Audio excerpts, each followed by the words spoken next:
All right, should we get started?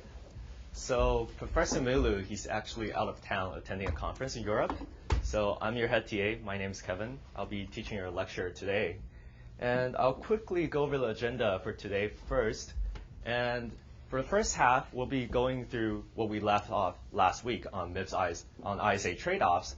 Then we'll give you a very quick tutorial on MIPS ISA. Hopefully, that should be very simple for you guys, given that you guys have probably finished your lab 1 already at this point.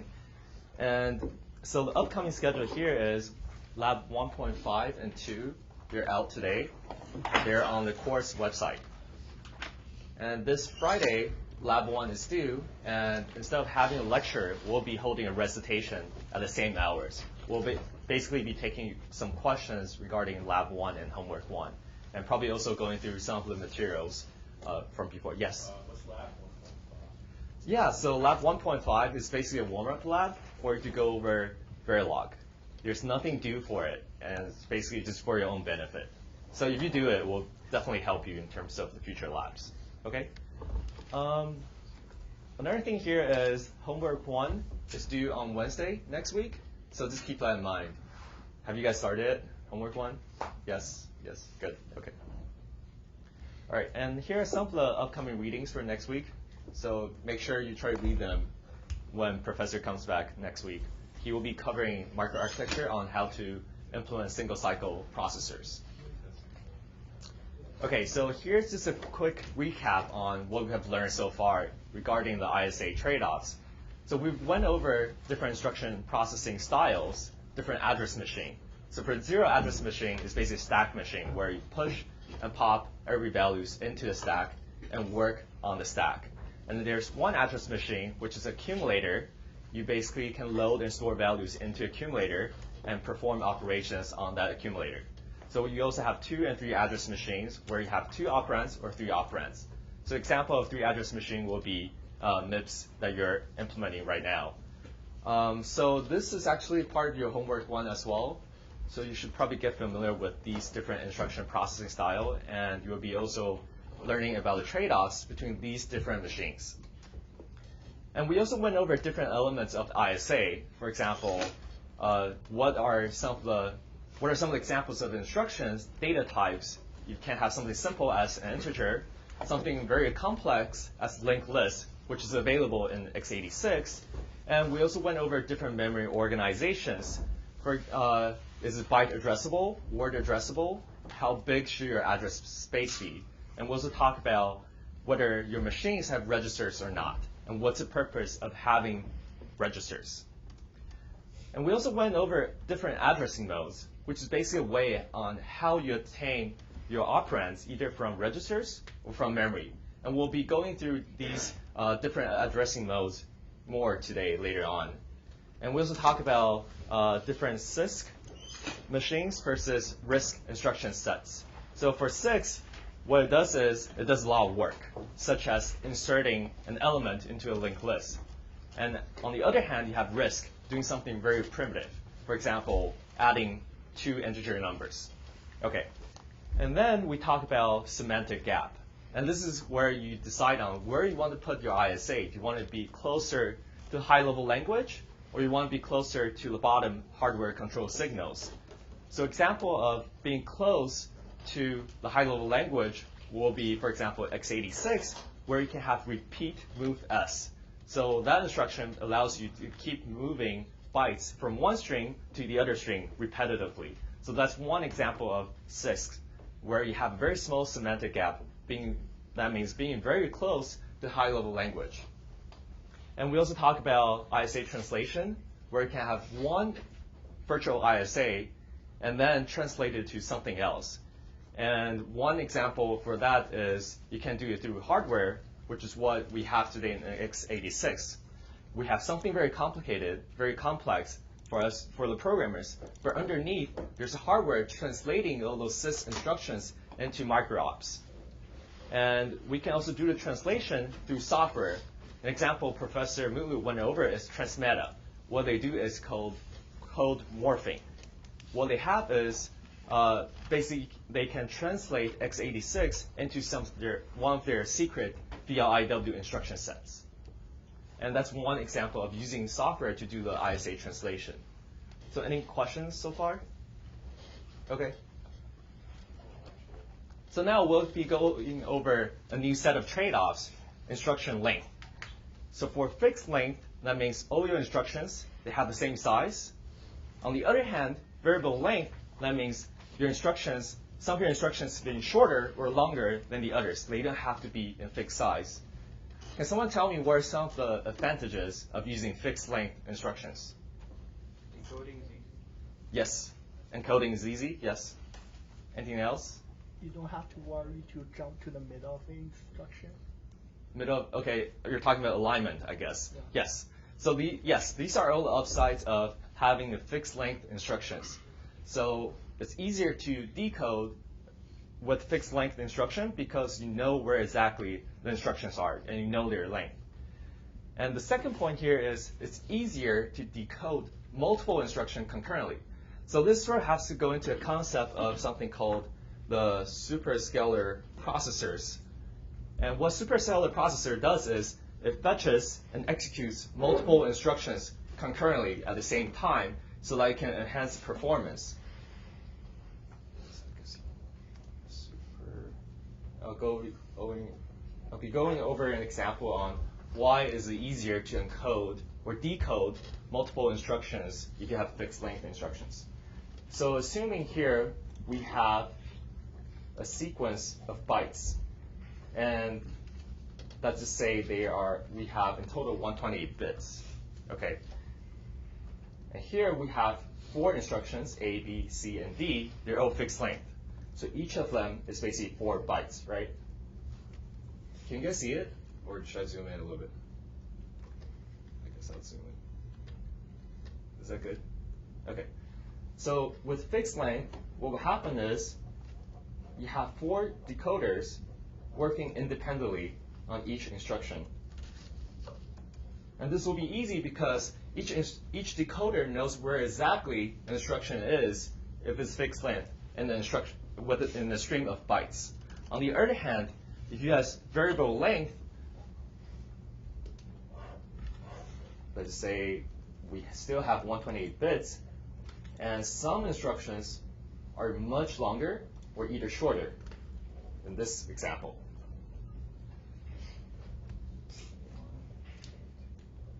Okay, so here there will be a serial dependency between different decoders because in order for D1 to decode instruction B, it needs to wait until D0 figures out how long instruction A is. Because if it's variable length, it somehow has to figure out how long my instruction is for me to decode. Then therefore there's a serial dependency between these decoders. So that's why this is one of the downsides of having variable length instructions. Your decoders, they're much more complex than working on the fixed length instructions.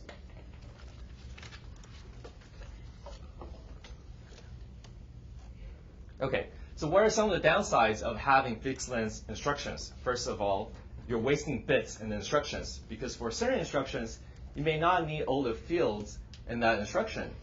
For example, my instruction may only need to work on 1 single registers, but I still have those extra bits left over, which I don't need. So this is bad because I will need to transfer more bits from my memory into my processors. And the second downside of having fixed length instruction is it's hard to extend these ISAs because you need to reserve some of the bits in order for you to add more instructions in the future. Okay, does that make sense so far? Cool. Okay, so here, what's the upside of having variable length then? One thing is compact encoding. That means you only need the necessary amount of bits to encode all your instructions. You don't need to have a fixed number of bits to encode all your instructions. And one example here is Intel 432. They use something called a Hoffman encoding to encode all their instructions. Does anyone know what Hoffman encoding is? Kind of, yes.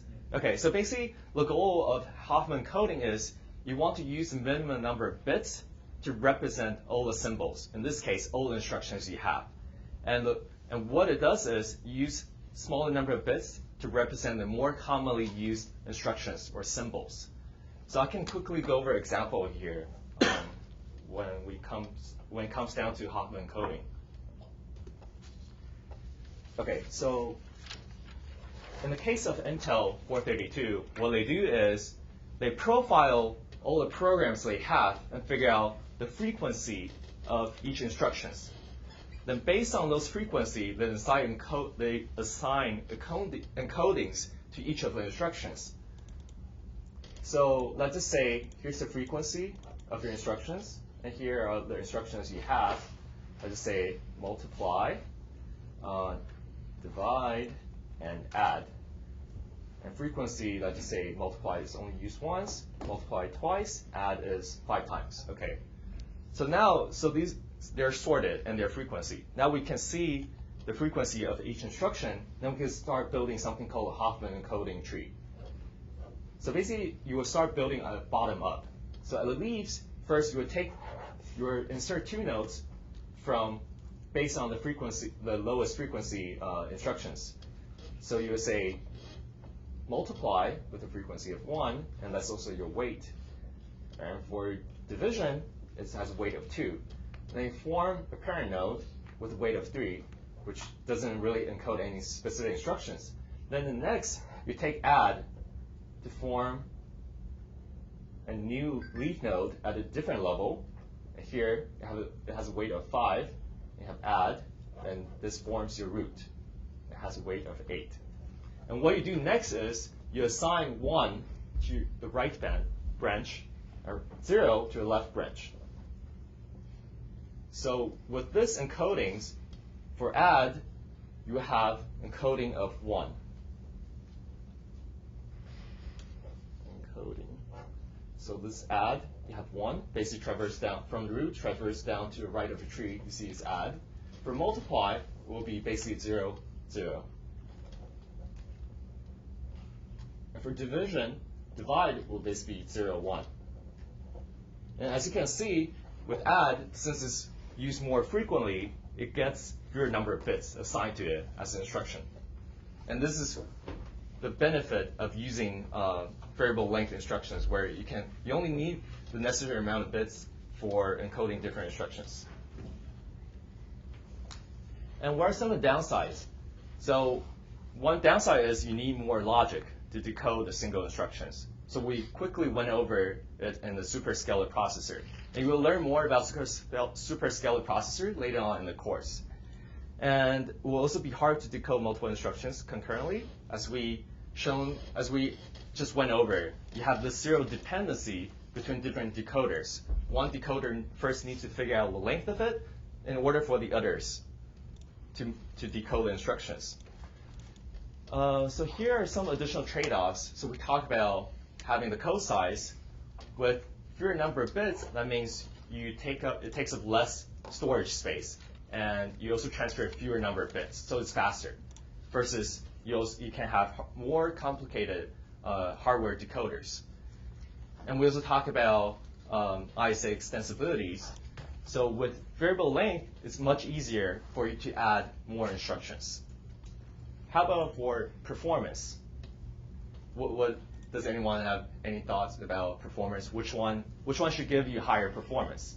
Fixed length versus variable length? Fixed length?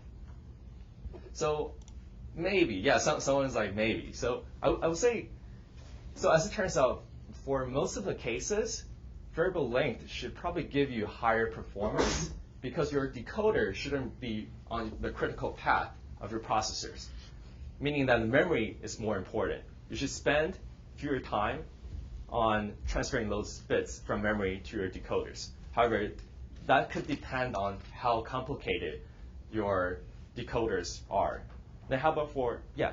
I'm a little confused because in like the architectures that we've worked with, all instructions are like 32 bits and they're all Yes. like, and that's the same length as your memory reads from like DRAM, right? Yes. So if you're doing variable length, like let's say like a 320 bit instruction or Yeah. something like that, as long as you don't break the 32-bit Yeah. boundary, it seems to me like you can't increase speed. So that's a good question. So what happens, so you'll learn about this later on, when you transfer data from memory to processors, you don't transfer 32 bits. You don't just transfer 4 bytes. You actually transfer a big chunk of data.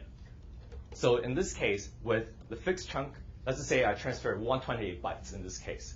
That means I can encode more instructions in that 128 bytes compared to the fixed length instruction. Does that make sense? Cool. And how about energy?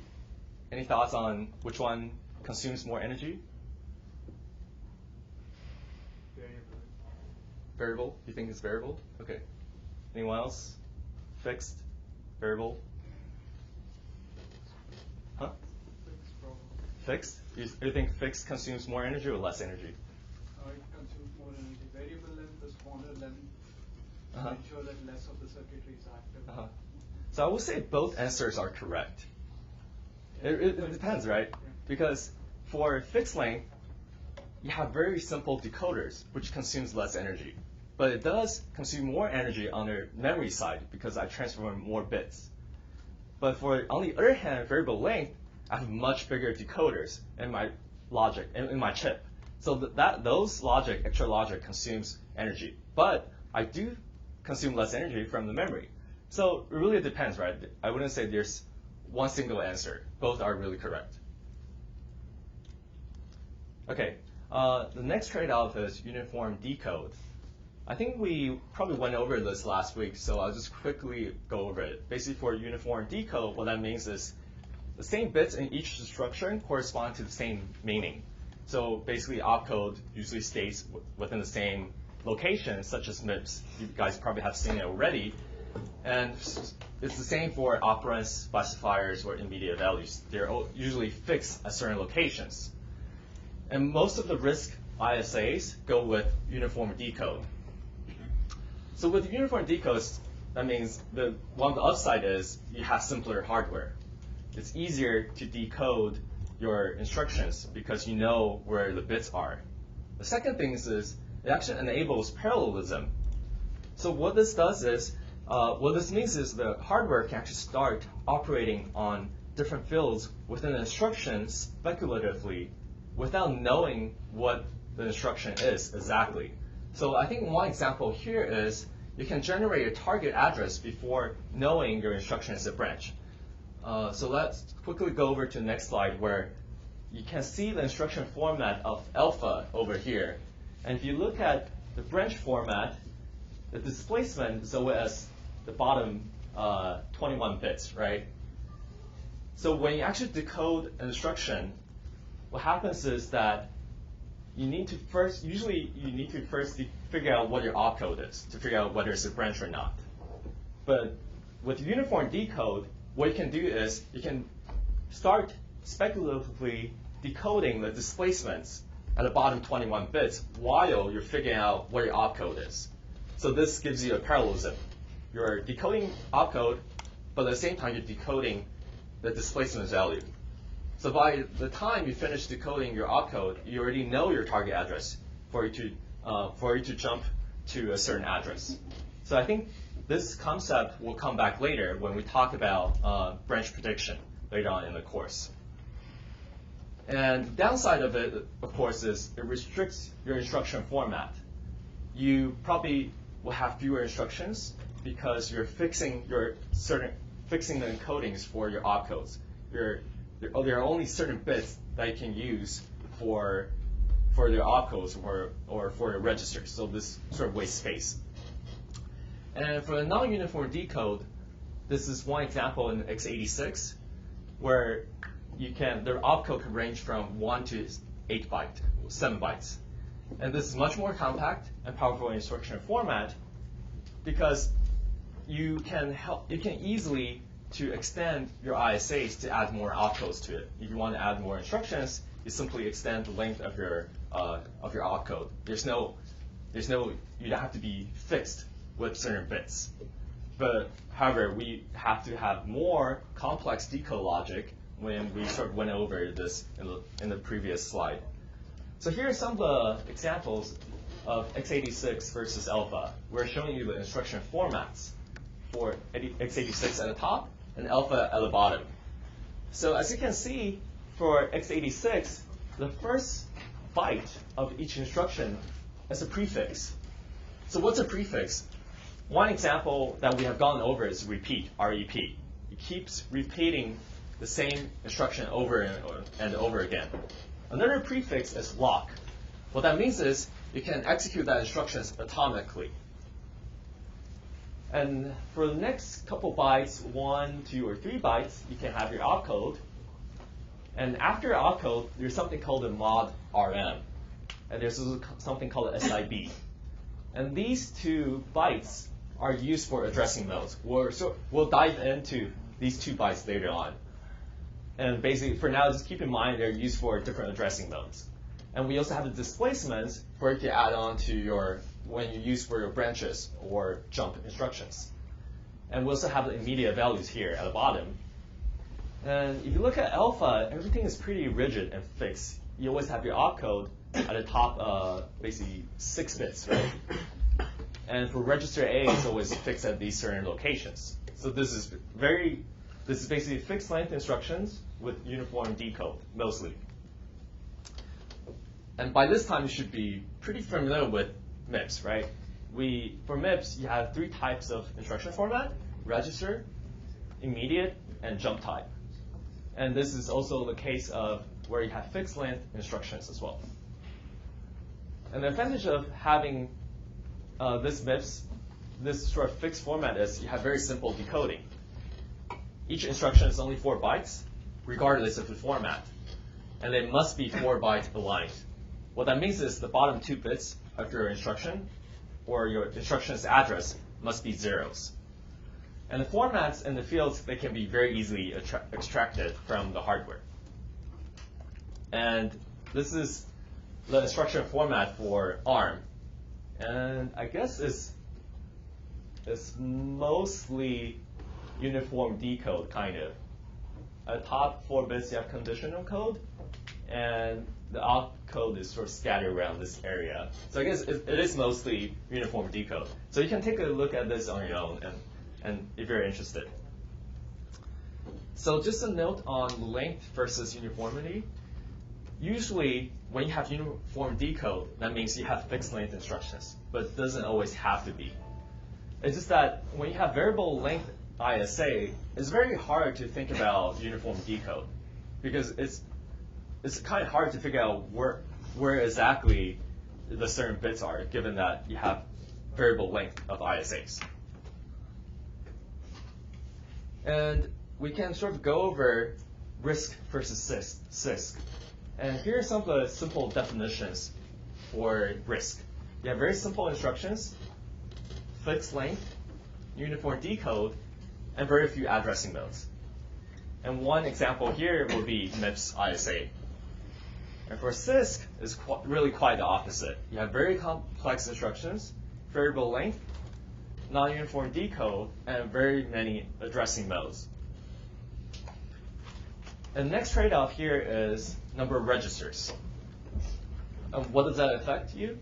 So it basically changes. So that basically is a deciding factor on number of bits you use for encoding register addresses. So if you have more registers, that means you need to use more bits in your instructions to encode the register's addresses. And with more registers, the number of values changes as well. That means if you have more registers, that means you can have more values keep in this sort of fast storage, this register file. And the size, access time, all the power consumptions, these are all related trade-offs when you design register files. And that heavily depends on the number of registers you use. So with large number of registers, it gives you better register allocation. So register allocation refers to how compiler assigns variables to registers. So there is a reason why we have registers to begin with, right? There are very fast storage for you to keep the frequently used values.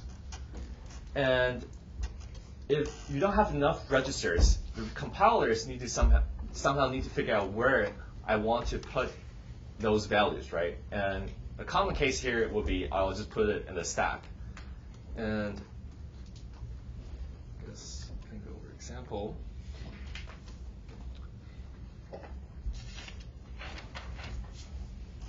So let's just say I have 8 registers, general purpose registers, but I actually have 9 values that I want to use, like they're alive, meaning they need to be used throughout the code.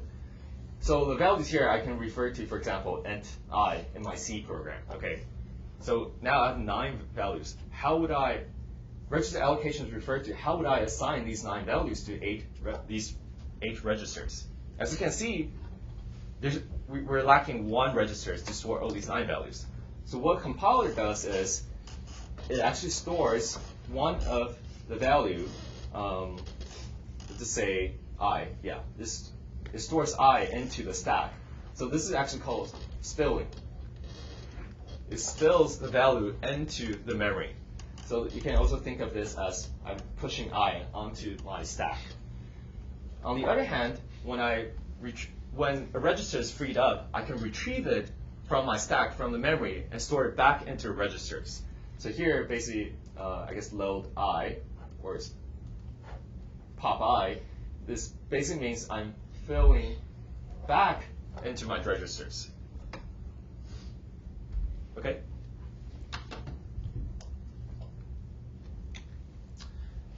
And so this is the concept of register allocations. We'll probably go over more on this later on in the course as well.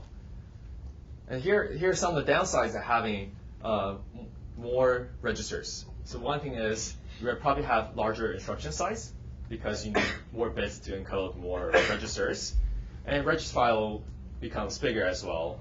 And the downside of having bigger register file could be that you're consuming more power. Okay, so another trade-off here is addressing modes. So addressing modes basically specify how you obtain your operand either from registers or from memory. To specify how you would do so. So you can basically obtain operands from registers, immediate values, or from the memory. In the previous lecture, we went over different addressing modes when we want to access the values from the memory. And these are all a bunch of different options available for us: displacement, register, indirect, index, etc. And I just want to quickly go over 2 addressing modes. So one of them is register indirect.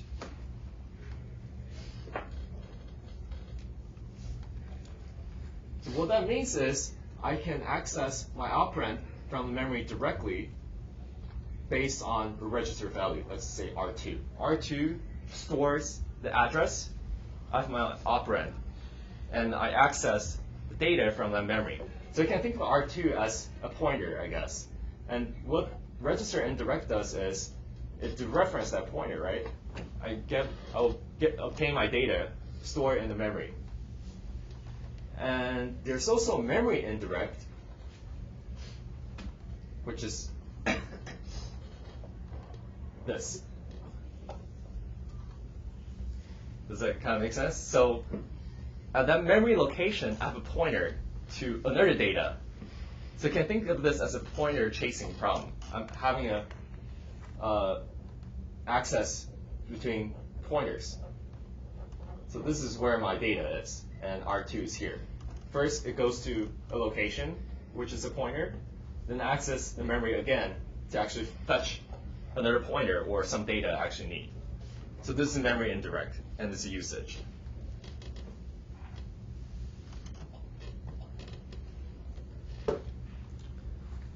So I'm wondering, what are some of the advantages of having more addressing modes? Does anyone know any upsides of using this, having more addressing modes? You can implement data structure using. Yes, you can implement data structures easily. Okay. Yeah, so basically, this basically helps support programming constructs, different data structures you mentioned. You can have arrays, linked list, and this can be better supported through ISAs. But it does make it harder for the architect to support these different addressing modes. And another downside is that there could be too many choices for a compiler. Given all these addressing modes, how should a compiler decide which addressing mode to use? And here's a good paper that we recommend for you to read. So basically, this basically tells you how you should design your ISA such that it's easier for the compiler to use that ISA. So this is a recommended paper for you to read regarding compilers versus architecture ISA. Yes, do you have a question? Yeah. Would a CISC have larger number of address modes? CISC? Yeah. Yes. CISC does have more addressing modes. So basically their semantic gap would decrease, right, in case their addressing modes are... Yes, your semantic gap gets smaller, meaning you're closer to high-level language with more addressing modes. And this basically goes back to the first point where it helps you support programming. As a programmer or as a compiler, that gap it becomes much smaller now. You use fewer instructions to find out where your data is. Okay, so let's go back to x86 and alpha again. And let's take a look at different addressing modes supported by x86.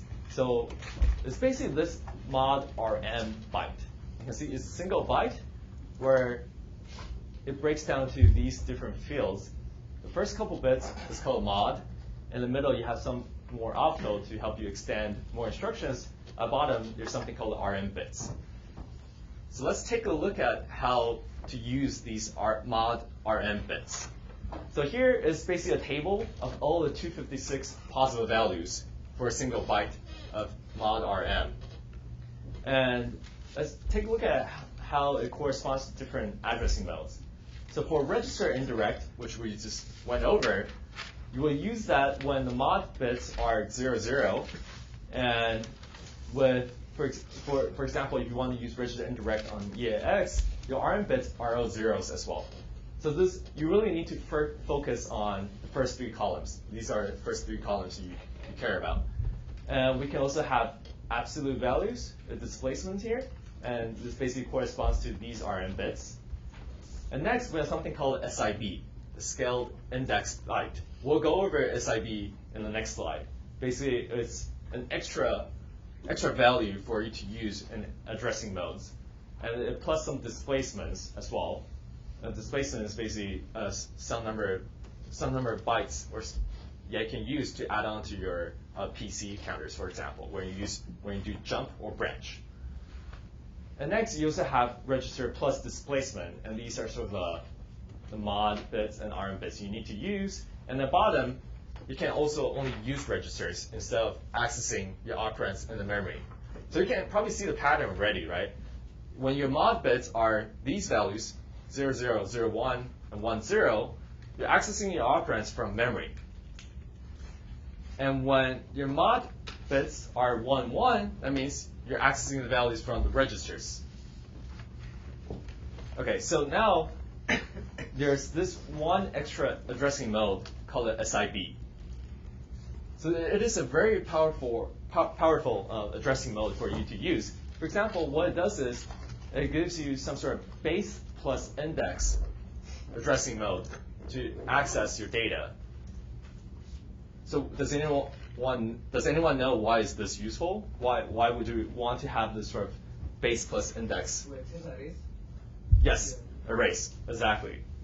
So with this SIB byte, what you can do is you basically find certain values stored in the base registers, and you have some index values stored in other registers to help you to access different data structures. So here's a simple table to look at how to use the SIB byte. You have the base stored in these registers, and then you have some index plus scaling factor for you to add on to that base.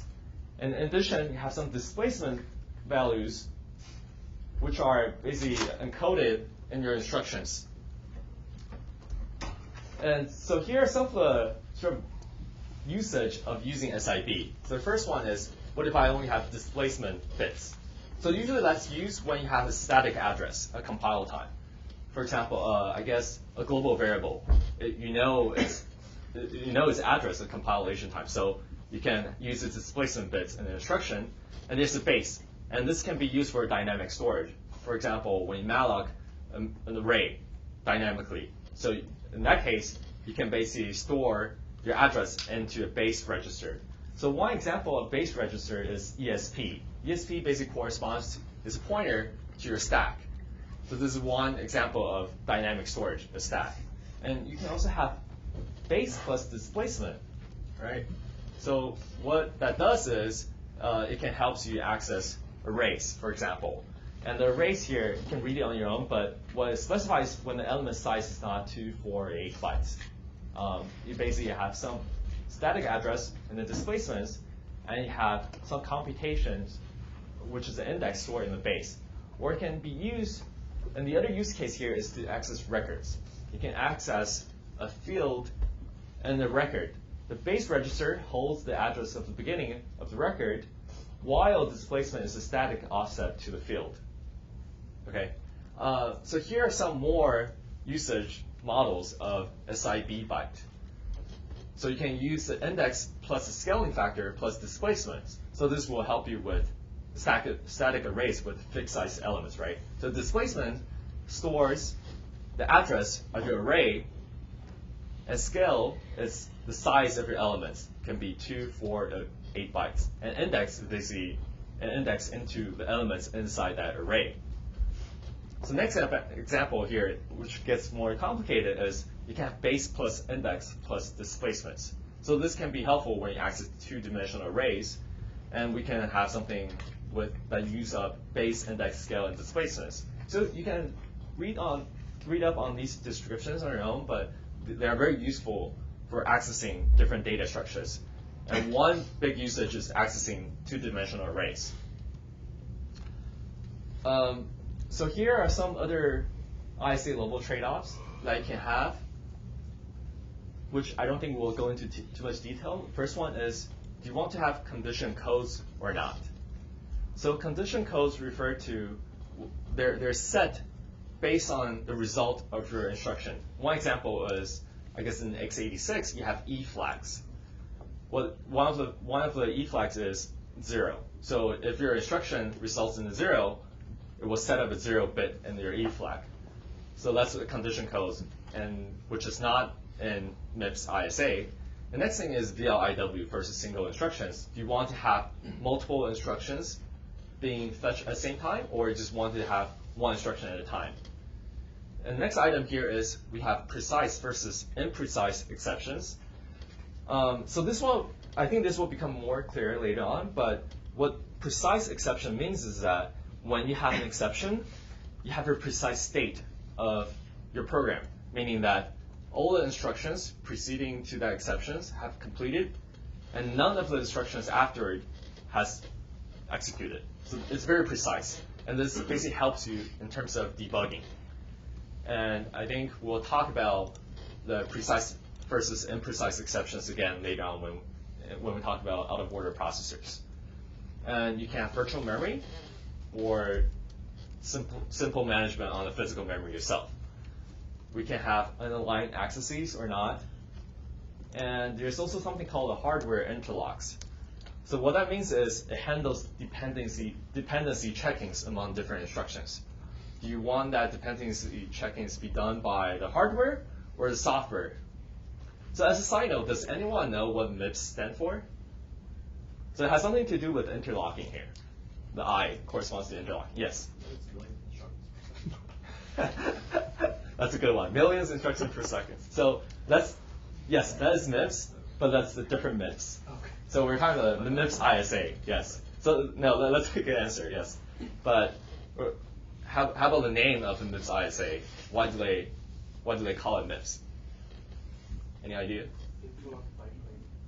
What? Interlock pipeline. Yes. So, basically, it's microprocessors without interlock pipeline stages.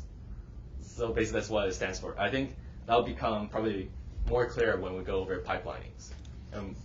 So originally, MIPS is designed for that. It's basically RISC instruction set that's the software compiler to have more controls over the machines, or deciding on how you want to use the instructions. So that's why it says without interlocks checking. But later on, you will see that MIPS actually does have hardware support on dependency checkings. So we can also have different page fault handlings. We can do it through software or hardware. It's the same thing for cache or EMC. And these concepts, we'll be revisiting them later on in the course. So I sort of want to jump back to programmer versus microarchitect. And as we see, there are so many different ISA features, and they're usually they're designed to help the compilers and to lift the burden from the programmers as well. But it does complicate the hardware designer's job. Another example here is virtual memory.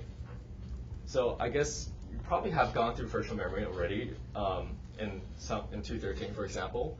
So basically, it sort of gives you an illusion of contiguous memory, physical memory that you can work on.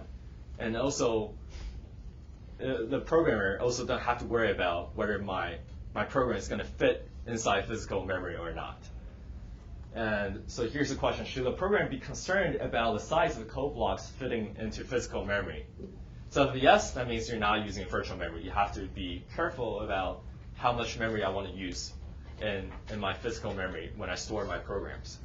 So we'll talk about virtual memory more later on. So, but this is another sort of design trade-offs when it comes down to microarchitect and programmers and compilers. So we also talk about different addressing modes, right?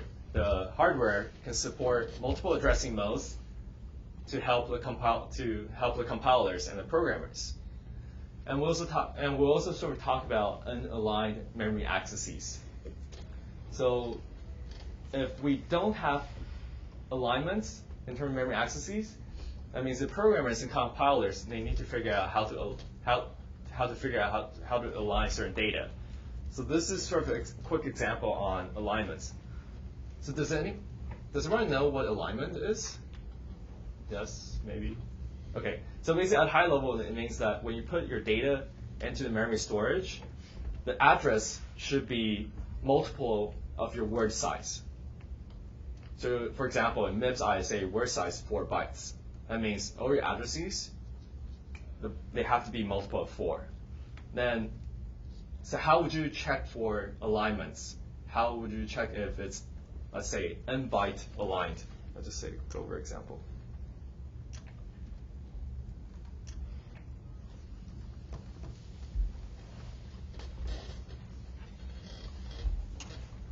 So how would I check is address A, n byte aligned.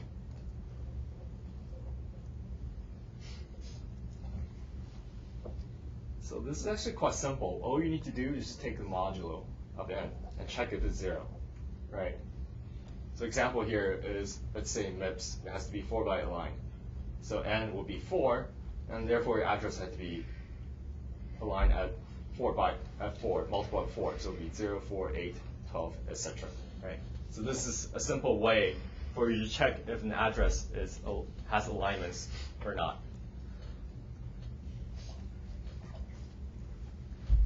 Okay, so in this example, what's showing at the top here is showing that this memory range is storing 2 words. Each word is 4 bytes. And the top right corner is the address 0. And you can see it's storing byte 0 to 3 from LSB to MSB and byte 4 to 7 here. So let's say what would happen if I try to access a word that crosses a word boundary. I'm trying to access 3, 4, 5, 6. What would that happen when I try to access it on, for example, MIPS? So you simply use load word or store word. It will actually gives you an exception because it has restrictions on alignments. Whenever you want to load a word, it has to be aligned to a 4 byte word. So what that means is you cannot cross this word boundary. And the hardware doesn't have any, what that means is the hardware doesn't have a rotator to help you to rotate the bytes accordingly into a single word.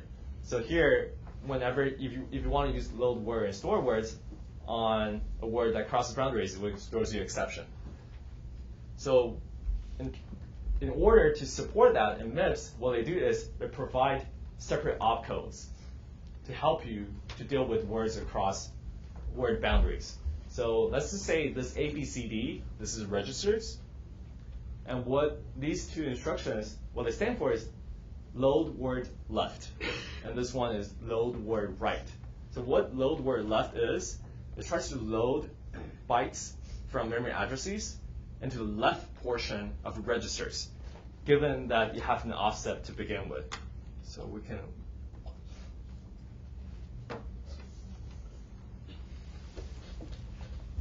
So in this example, right, you have load word left, RD 6 R0, right? So basically R0 is the starting address of your memory in this case. So R0, let's say, is here. And you have byte 0, 1, 2, 3, 4, 5, 6, 7. So what this means is my offset starts at 6 byte. You can see the 6 offset here, right? And I will start loading the bytes from this high order bytes to low order bytes into the left portion of registers. So here is my registers, A, B, C, D. So after I execute these instructions, what happens is I will start loading the bytes 6 from order to 6, 5, 4, and 2 the registers. So 6, 5, 4. Okay. So this is what happened after you execute load word left. And on the other hand, you have something called load word right. It basically works from the opposite direction. And here, oops. So basically here you give an offset, which is byte 3, and start loading from the right into the right portion of your registers. So this is how MIPS support loading words or storing words across word boundaries. So these are special instructions which you can take a look in the MIPS ISA handout. Do you guys want to take a break, or so far okay? Too fast, too slow? Yes. Okay, I'll go over a couple more slides, then we'll take a break. So how about x86? So in essence, x86 helps you it lets you access unaligned data. So load and store automatically take care of that for you. You don't have to. The programmers and compiler, they don't need to worry about where I want to store my data. I can cross the boundaries. It doesn't. The hardware will help you load those words or data that goes across different word boundaries. So here's just a description on alignments for different data types. And there's just one thing I want to quickly go over in terms of performance. So the caveat here is, however, to improve the performance of programs, data structures, especially stacks, should be aligned on natural boundaries wherever possible. The reason for this is that the processor requires 2 memory accesses to make an aligned memory access. Aligned accesses require only 1 memory access. So basically, there is a performance trade-offs when you want to load data that is either aligned or unaligned to your words. So here's the performance trade-off that you sort of need to worry about. And here's just an example from x86 in terms of alignments. I guess here you can see these are the addresses, the right columns here. This is the addresses, the data stored in there. And I guess one example here is a word at address 1H, which is not aligned, but you can still load the word from it. This is one example. By the way, in x86, a word is actually, I think it's actually 2 bytes instead of 4 bytes. A double word will be a 4 byte. Just a side note. So what about ARM? You can sort of look into this on your own. Here's a PDF. If you're interested in looking at alignments for ARM, you can look into it. And here's some of the pros and cons for unaligned accesses. And this is an exercise for yourself. Okay, so I guess we'll take a break now. And afterward, we'll go over MIPS ISA. Let's say we'll start at 25.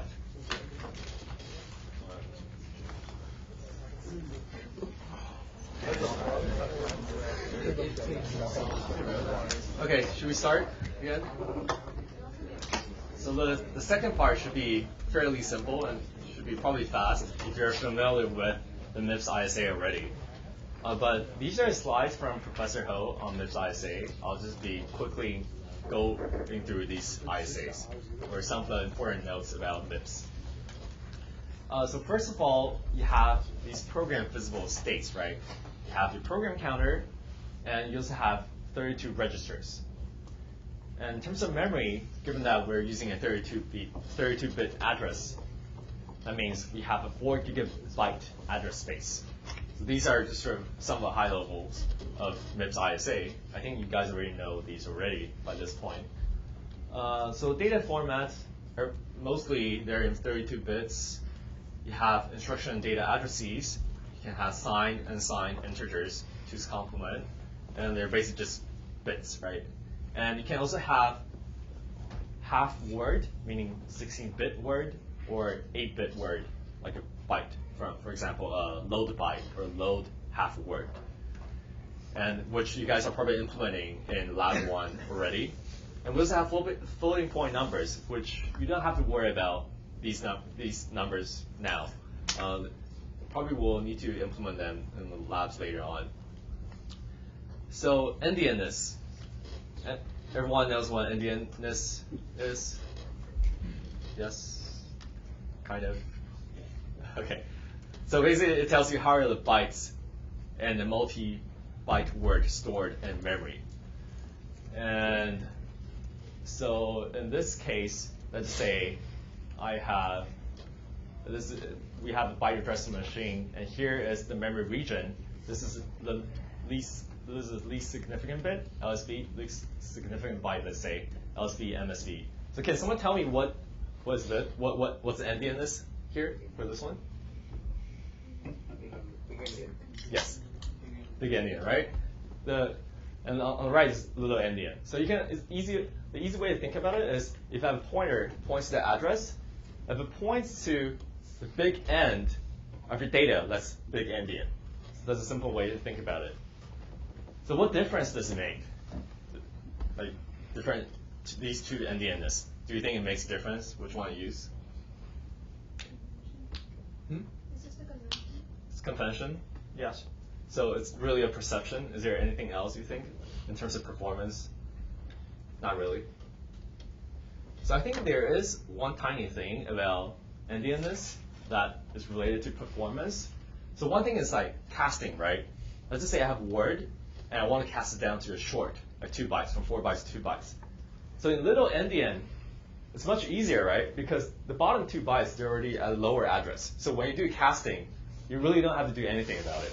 They're already stored at the location here. But in terms of big Endians, the data, the 2 ordered bytes, they're actually stored at a higher address. So I think there is a small performance regarding to casting, downcasting in this case. So this is one example. Does it kind of make sense? Yeah. Big Endian will have to shift the byte 0 and byte 1 to the LSB. So in this case, it depends on usage. So if you're so most of the cases will be in registers anyways. So basically, you will still have to do shifting, but you don't affect what's stored in the memory. It's in the registers, right? Yeah. So you will need to do some work to get those 2 bytes, higher order bytes, to store in the registers. Whereas in the little Endian case, all you need to do is just truncate, right? Yeah. So I think that's one minor difference between Endianness, but mostly just convention, like you said. And we went over this. So we have 3 basic instruction formats: register, immediate, and jump types. And they have very simple decodings and basic uniform decode, fixed length instruction. So for the ALU instructions, we can have, this is our type, registers types. We all have an operand, for example, an add. We add 2 registers together and store it into a single registers. So by the way, this syntax is also called the Intel syntax, where the first register is your destination, and these 2 are your source. This is called the Intel syntax. And if your destination register is on the right instead of on the left, that's called the AT&T syntax. So throughout the course, we'll just be using the Intel syntax, where the first register is our destination here. So as you can see, register RD takes a sum of RS and RT, And for this particular instructions, we'll throw an overflow. Okay, and there's also the sign, unsigned, or add and sub. I think there's a lot of confusion about this unsigned add, right? Are people okay with it now? Are people okay with it now? Like what add u does? Yeah, go ahead. I think the confusion, I was a little confused about this as well, is that the assembler is turning is changing the instructions. So, Or yes. Yeah, the assembler is changing. So one of the reasons why it's doing this is because, for example, if I want to add immediate, I think that's one example, right? Your immediate value is too big to be stored in your 16-bit format here. So 16-bit, what does that mean? This is 2's complement. That means the maximum of it is 2 to the 15 minus 1. Right. The minimum is negative 2 to the 15. So if I just say add I with some big numbers, like say 1 million, the assembler is smart enough to break it up. Okay. Yeah, so it's not doing anything wrong, it's just that it's actually doing the right thing for you. It's helping you to actually get the right value into registers. But it's just that you're in the assembly file we provided you, there's sort of this illusion. It gives you that illusion that you can add a big number to your registers. Yeah. So I guess going back to this unsigned, add u, you can have add u. What that does is actually, it's still doing 2's complement, it's still adding 2 signed values. So the unsigned word here is actually a misnomer. It's very confusing. So the only difference between add u and add is that when you have exception, add gives you that, but add u doesn't care about that exception on overflow. So this unsigned word is confusing, yeah. So I hopefully by this time you already know about this. So you can sort of parse this out from descriptions of the ISA.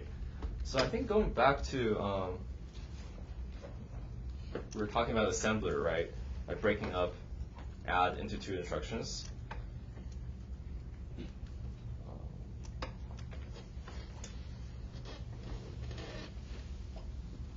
So I think I have an example to give it to you. So let's say, I think this is what happens in BR test 1.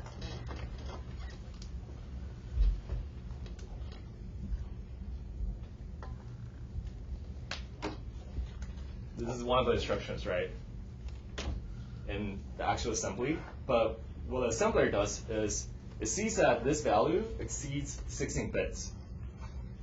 So in 2's complement, that's 2 to the 15 and 2 to the 15 minus 1, right? Okay, so the assembler is smart enough to break it into 2 instructions. The first one is it loads basically this value into register 1. And this value is basically 0xBEB00000. So it loads this into the upper 16 bits of registers. And then it takes an OR of the registers, again, with another immediate value, 1597. So 1597 is basically 03D, right? So afterward, register 1 becomes BEB003D. So that's how you actually load this value into your registers. Okay.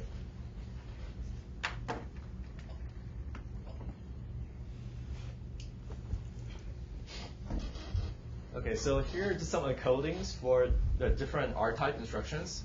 The table is also available in your handout as well. This is just how they order different instructions.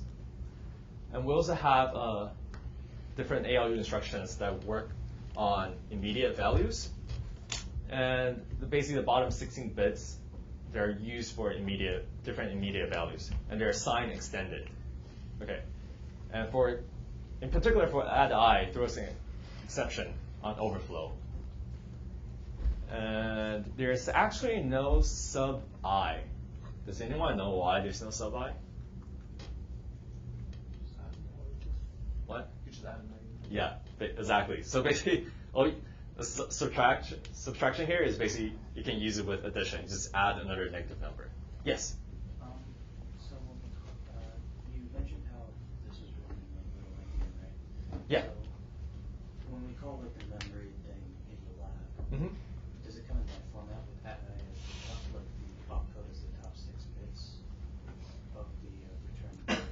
Yes. Yes. So basically, in the lab, the mem read, it takes care of, it already takes care of that. You don't have to worry about Endianness. It just gives you values that's stored in the proper MSB to LSB format. And same thing with the, is the same thing with the mem read? Yes, exactly. Yeah. So the mem read and mem write functions already take care of that. You don't have to worry about Endianness in lab 1. Yeah. Okay, so here are some more encodings for these different register immediate instructions. So I guess some assembly program 101. Let's just say we have these values which are stored in the registers. So you have F storing RF, G storing RG, so on. And let's just say we have a free register RTemp. How would we compute this operations? So basically we have 3 instructions here. We first add RG and H storing in temporary registers. Then we add I and J into F, the final values. Then we do a subtraction based on RTemp, which stores this summation, and basically subtracts this I plus J. So I guess this is pretty simple. You probably know this already.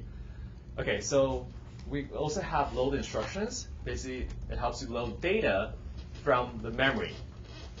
So one example here is I load a single word, which is a 4-byte data. Do you have a question? Oh, okay. Yeah. And how you calculate address is you take the bottom 16-bit as an offset and add it to an address stored in the base register. Notice that this is actually sign extended. And then you take this address, the effective address, and use that to read from the memory. So here we have something called a translate. So this is needed when you have virtual memory. So this will be a virtual address. You need to translate it into the actual physical address where the data is stored. But for now, you don't have to worry about it, and you don't have to worry about it in lab 1 either. And then we go to the next instructions.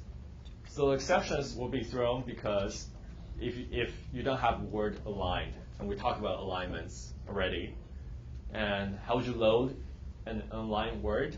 We talked about load word left and load word right. That's how you take care of unaligned data. And it will give you MMU exceptions, and this is memory management unit. This is used when you have virtual memory. So if you have a page fault, that will give you an exception, for example. So on the other hand, we can also store data back into memory. The format is basically the same. This is how you calculate the effective address is the same as a load. So let's take a look at this high-level C code we have. We have an array with integers. So each int is 4 bytes. And we have some value stored in H. Let's say it's an int as well. And want to add A0, the first element in the array, to store it into the 8th element, or the 9th element, I should say. So here's the assembly code. Let's just assume the address of array A is stored in register A, and H is stored in RH, and there's a temporary register for you to use. So how would you go about this? First, we want to load the word from address A, from this address A, the 0th element, stored in the temporary registers. We add it with H. Okay. So can someone tell me what the next line should be?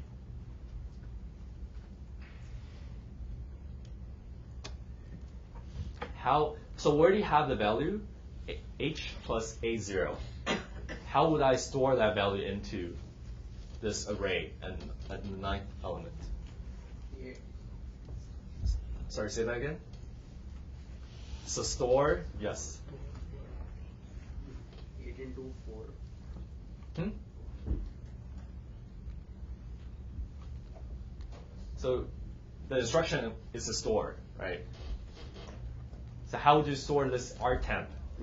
So we'll store RTemp into some address. What is the address here? Anyone? So it's actually this. So you store word RTemp into 32. The offset is actually 32. Why is it 32? It's because my element is actually 4 byte. So this is what I was looking for. So basically here, you need to make sure you have the correct offset. So that's why it's 32. Yeah, go ahead. Why is that AT&T syntax? Oh, so you're talking about syntax? Well, the first 2 lines look like example. Yeah, so here, I guess this is for simplicity. So I guess you're right, but yeah, so I guess for store, I guess is one exception. Here, this is actually, in terms of source, it's actually here. I guess, oh, sorry, the source is here. This is your destination. Yeah, so in this case, it's reverse. But for all the other examples, they're all Intel syntax. Yeah. Is that true for MIPS, that like everything is Intel except for store? Yeah, I think so. For all the MIPS, it should be in the Intel syntax. I don't think they're, besides load and stored, I don't think they're using AT&T syntax. Yeah.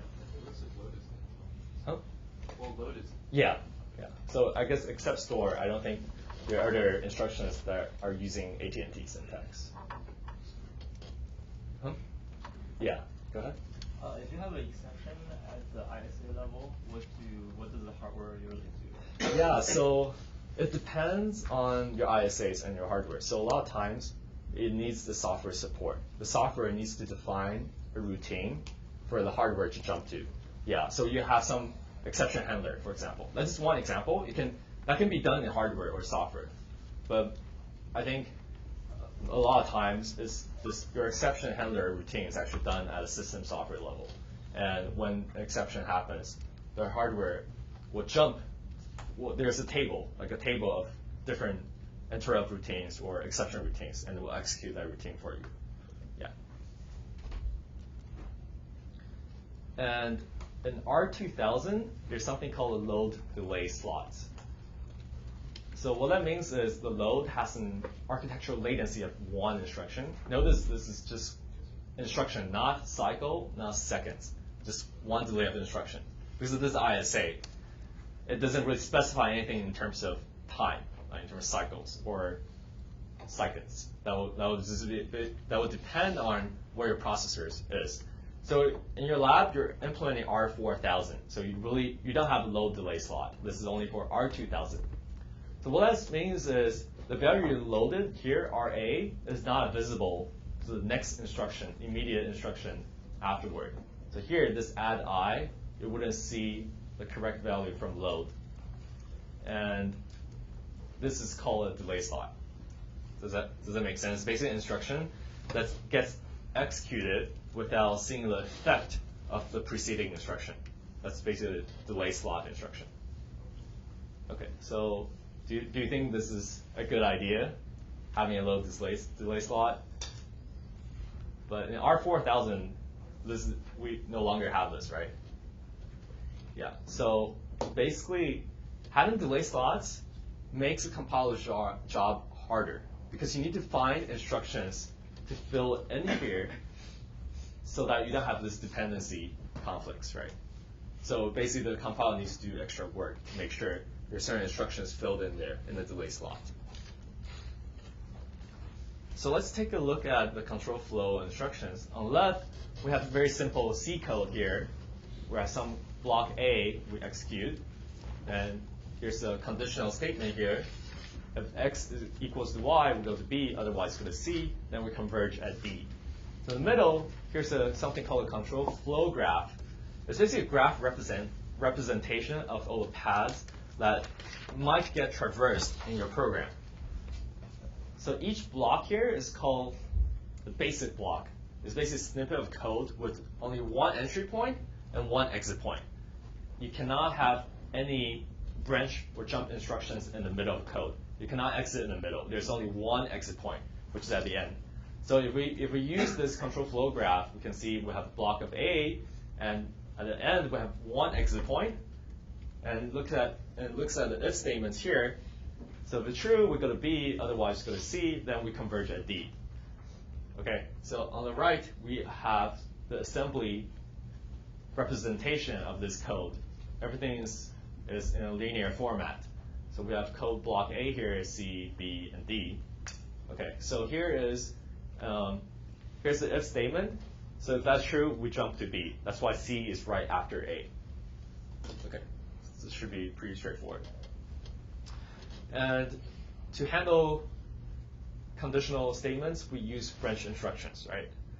So this BEQ, for example, will branch to an address of register RS and register RT. They are the same. They store the same value. So notice that you have an immediate value. You use the immediate value and sign extended at the bottom. And because all the instructions are word aligned, that's why multiply by 4. Multiplying by 4 also means that shift the address by left by 2 bits, right? So that means the bottom 2 bits of your address is 0, 0. Okay? Then this is your target address. This is where you branch to. So one thing to notice, I think this is something people want to know in Lab 1 is it's not really just PC, it's PC plus 4 because we have a branch delay slot. So we'll sort of quickly go over branch delay slot in the next slide, but this is something I want you to notice. In your lab, it's actually PC plus 4, not PC plus this value, okay? And it's also specified in the ISA handout as well. Okay, so here's a question. How far can you jump with the branch instruction? In terms of number of bytes, like what's your address range that you can jump?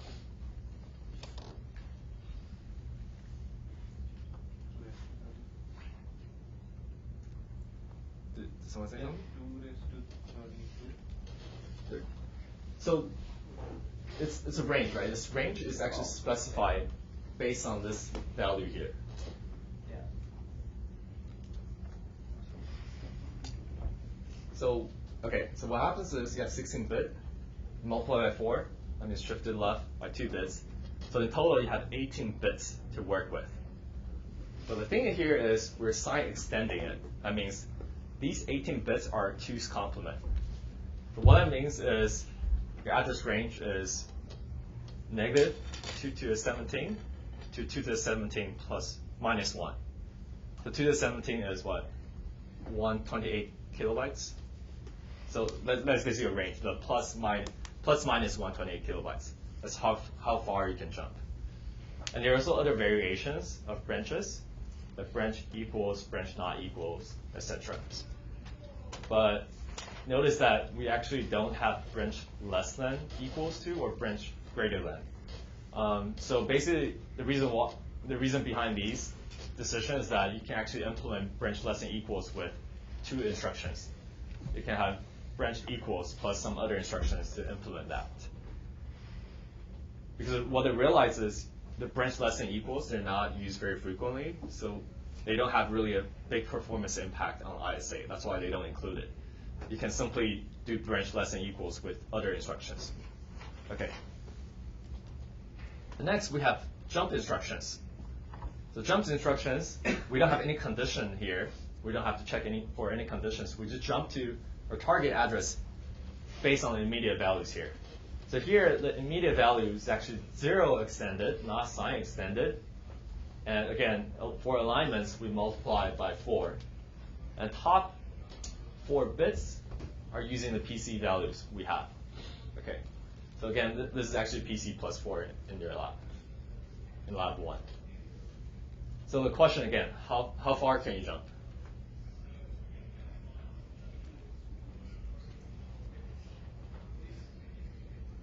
So you can use the same logic from the previous example, right?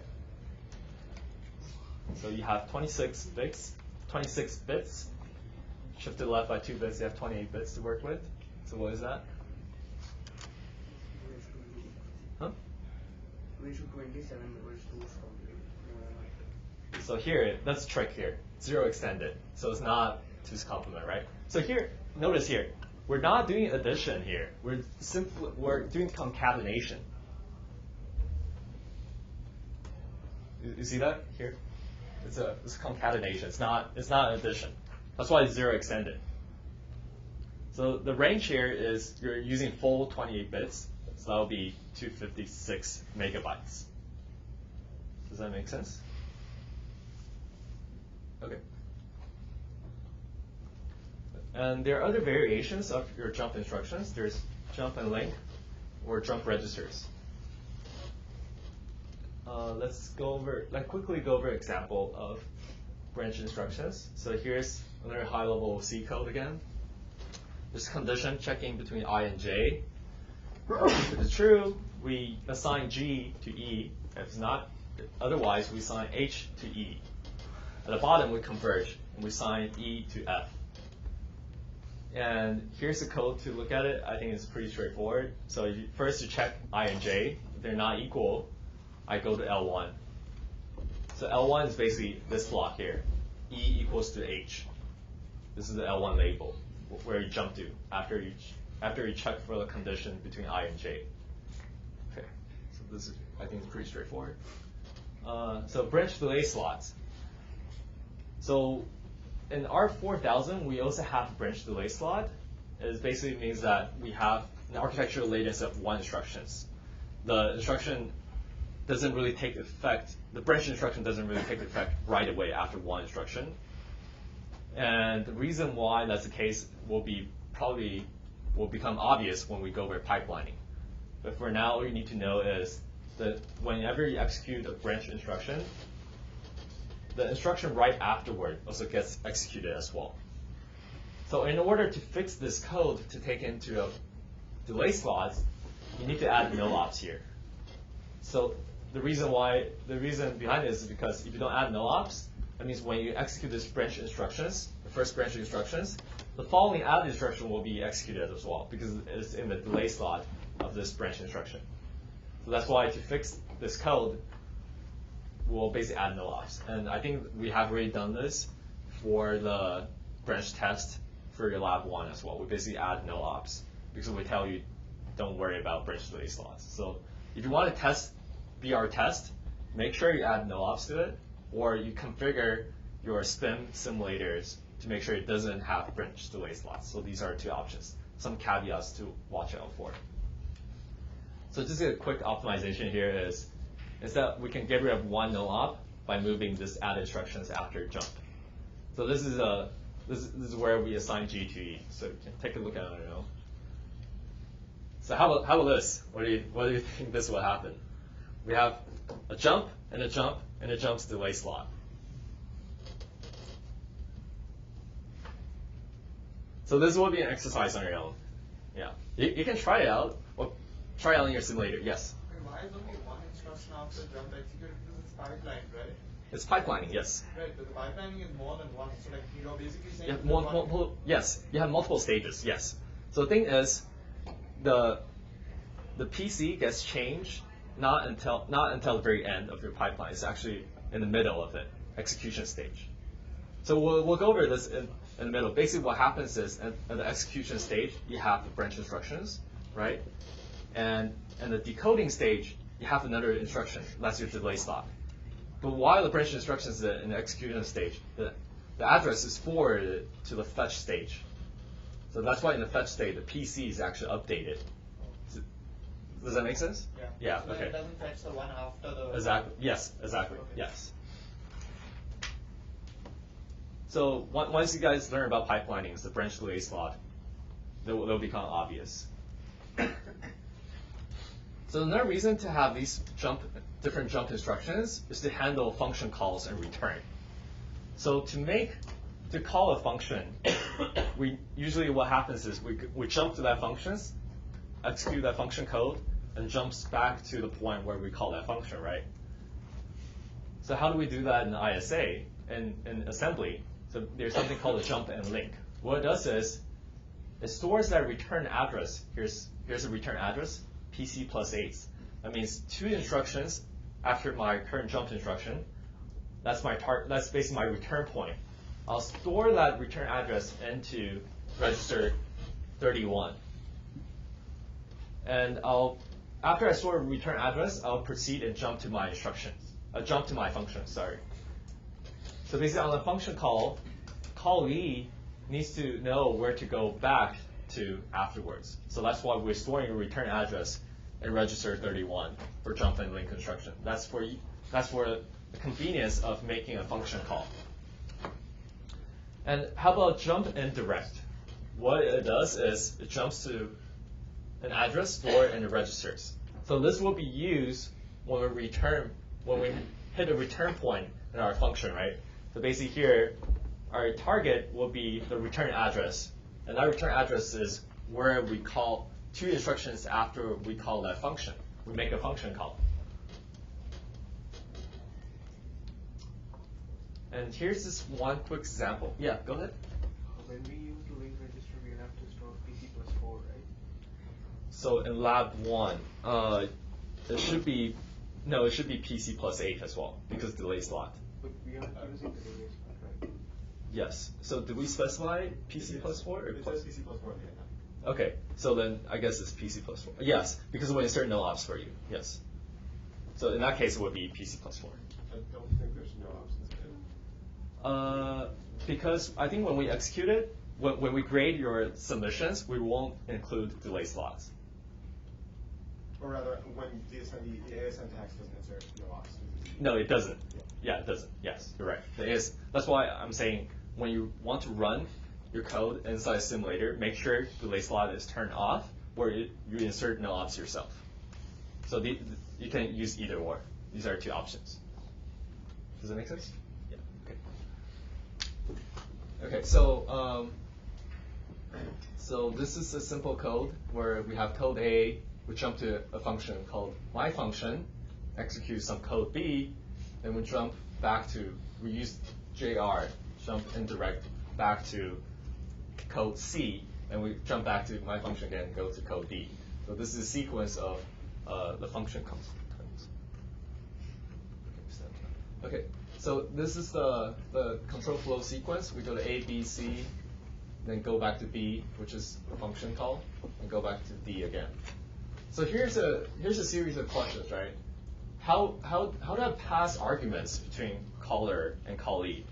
Meaning that while I'm executing code A, how do I pass arguments to my function? So does anyone sort of have a high-level idea how to pass arguments to functions?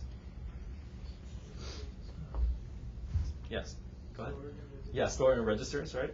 So now the question is, which registers do I store in? So what I'm getting into is basically calling convention, right? A calling convention defines how parameters are passed into the functions and how should function returns back after the function is executed. So therefore, we have these sort of caller and callee saved registers. So what callee saved means that in my function, there are certain registers I need to save. So the caller will save to callee. Callee will be the function. Caller will be the code that's calling that function will be saved. The values of these registers should not change when you return to me. Basically, from caller points of view, there are certain registers that I'm expecting their values not to be changed after I make that function call. So that will be callee saved registers. While I'm executing that function needs to make sure to save those callee saved registers. And on the other hand, there's also caller saved registers, which basically tells the callee that if there is anything I care about in these registers, I already saved it myself. So you can feel free to use these registers any way you want to. Don't worry about saving these registers. So here are the calling conventions for your MIPS. And I don't think we mentioned in the handout. Yeah. So these are important for your homework 1. In homework 1, you will need to write some assembly code for functions. And notice that for you to pass arguments to the function, R4 to R7 are the registers for you to use. Do you have a question? Yeah. What if my number of arguments is more than what I can save in the register? Yes, for those cases, what will happen is you will need to save it in the stack. And I think the ISA should specify exactly where it should be saved. But usually what happens is we'll get saved to the stack. Yeah. And these are the caller saved and callee saved registers. So you can take a look at these when you work on your homework 1. So this is sort of the memory layout of a program. At the top, high address, we have stack space that grows downward. That's where you save pretty much all the temporary variables or the callee, caller saved registers as well. You also have the heap, which is dynamic data, which grows up. It's very similar to x86. And you have static data, the text, some reserved region for the kernel at the bottom. This is a high-level view of the memory layout. So here's the calling convention. So before I call a function, what I need to do first is I save the caller saved registers into my stack. Then I load the arguments into these registers. Then I can proceed and jump to my function. So here, this is the important part for a function. So in the function, I need to make sure I allocate space on the stack to store those callee saved registers. And this is called the prologue.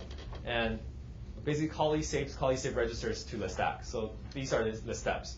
You allocate enough space in the stack first, then you store the register value into that stack. So you will need this for your homework 1. And after you execute your body, finish this up, the callee loads the results into R2 and R3. And I also need to restore the saved registers values from the stack and make sure I reset the stack value. Yes? So where is the stack pointer? It's stored in ESP. Stack pointer, R29. Sorry, ESP is in x86, but for MIPS is stored in R29.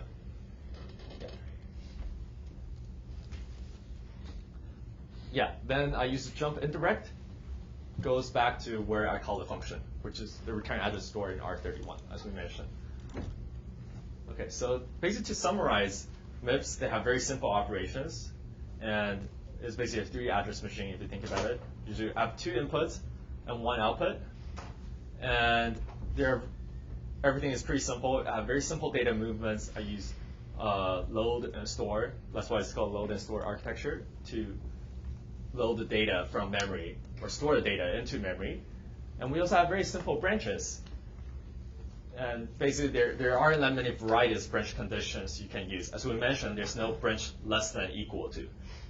So that's one example. And the encoding is very simple. It's basically fixed length and uniform decode. So everything is very simple. And that's pretty much it for MIPS ISA. It's really intended for the compilers to perform the optimizations rather than the assembly programmers. So it's not like CISC, where you have very complex instructions like repeat, move. And that will actually, the compiler, if you want to do the same thing in the compiler, you actually need to you need to add more instruction. You need to use more instructions to handle the same functionality. So I think that's it for today. Do you guys have any other questions regarding MIPS ISA or other ISA trade-offs? Yeah, go ahead. So in the calling function, how do you know what's going with the stack pointer? How much to increase? Yes, so that would depend on how many registers you want to save, right? So each register 32 bits, that's 4 bytes. So if you want to save 1 registers, you need to decrement your stack pointer by 4. Yeah. Do you need to allocate space for local variables or local data? Yes, usually we'll store the local variables in the stack as well. Right. But it really depends on your program. Depends on how your program is written. But the local variables, they are stored in the stack, yes. Yeah. Okay, if you don't have any questions, that's it for today. I guess we got up early.